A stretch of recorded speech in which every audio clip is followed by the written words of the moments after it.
Hi there. My name is Jessie Mahoney, and I am a board certified pediatrician, also a coach with multiple coaching certifications. I am also a yoga and mindfulness teacher, and I have been a leader in the physician wellness space since 2002. I am also a mom of three young adult sons and the daughter of two ailing, aging parents, a new grandma, and I have been married to my neurodiverse husband for 31 years. And I was asked to share my thoughts on how to find the right coach, how to figure out what you want from coaching, and to share a bit about my coaching philosophy. So, first off, I want to offer that there is no right coach. In fact, we were taught this right or wrong dichotomy in medicine. And while it might serve us well in certain places in medicine, it generally doesn't serve us well when choosing things like a coach. We make decisions from fear of making a mistake, which is not our most powerful, highest, wisest self decision maker. We also tend to make decisions from a scarcity mindset that there would only be one right coach as opposed to many right coaches. And so I encourage you, even as you're making this decision about who to coach with, before you even get involved in the coaching, to try to show up with a more abundant mindset, thinking that there are many coaches that could help you, because that is the truth.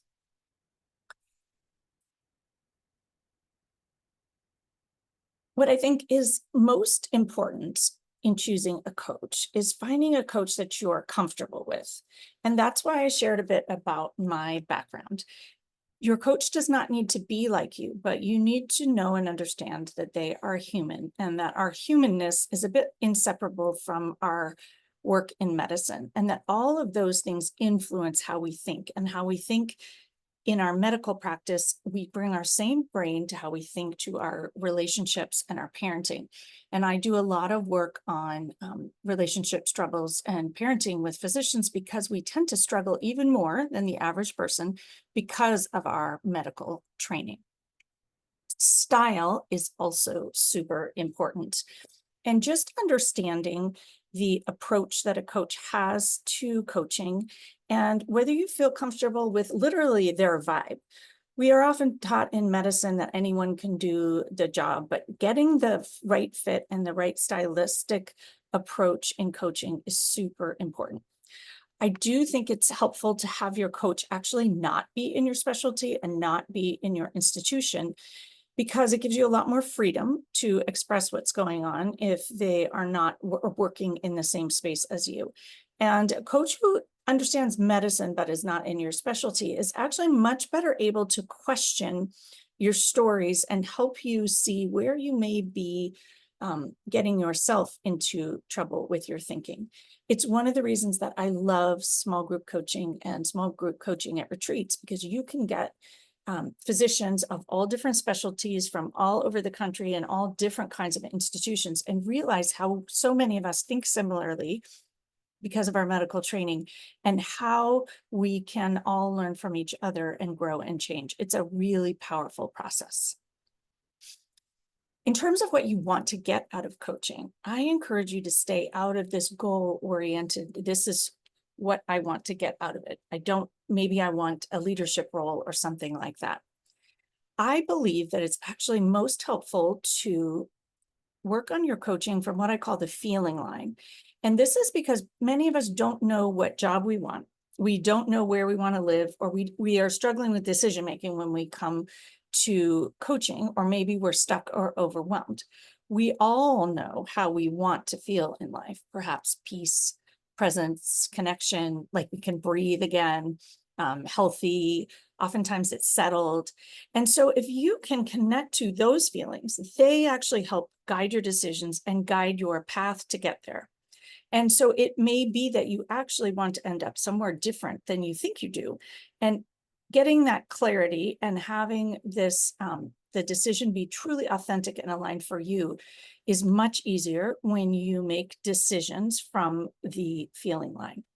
You can also make decisions from some of these more omnipotent and activating feelings like love. And so I often encourage people to make decisions from a place of love. So what coach would love pick, or would love start working with a coach, would love stay late, would love take on this leadership position. And the love is for you, as well as the other people involved and your family and your patients and your institution, et cetera, et cetera.